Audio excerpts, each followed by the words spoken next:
நம்ம திருச்செந்தூர் கோவிலில் வந்து ஜூலை 7ஆம் தேதி வந்து கும்பாபிஷேகம் வந்து நடக்க இருக்குது.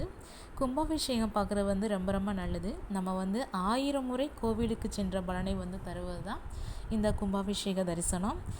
தெய்வ சிலைகளும் கலசங்களும் இந்த மந்திர நீரால் அபிஷேகம் செய்யப்பட்ட பிறகு புதிய சக்தி பெறும். கூட்டம் அலைமோதும் கோவில்களில் ஒன்றான திருச்செந்தூர் கோவில் உண்மையிலேயே அலைமோதும் கோவில். அது அலைகள் வந்து மோதும் கடலோரத்தில் அமைந்துள்ளது. சுனாமியின் போதும் தாக்கப்படாமல் நிலைநின்ற பெருமை உள்ளது இந்த சுப்பிரமணிய சுவாமி கோவில். கோவிலில் நிறுத்தப்பட்டுள்ள தெய்வ சக்தியை 12 ஆண்டுகளுக்கு ஒரு முறை சில சடங்குகளின் மூலம் புதுப்பிப்பது வழக்கம். அந்த சடங்குகளின் தொகுப்பே கும்பாபிஷேகம் அல்லது குடமுழுக்கு என அழைக்கப்படுகிறது. புனித நீரை கலசங்களில் வைத்து மந்திர விற்பனர்கள் சுற்றிலும் அமர்ந்து மந்திரங்களை ஜபிப்பர்.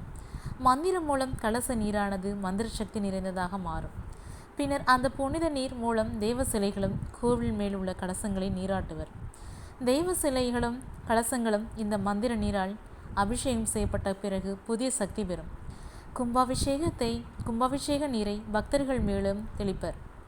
அந்த புனித தீர்த்தம் மேனையில் பட்டால் பல பிறவியில் செய்த பாவங்கள் எல்லாம் அகன்றுவிடும் என்பது நம்பிக்கை.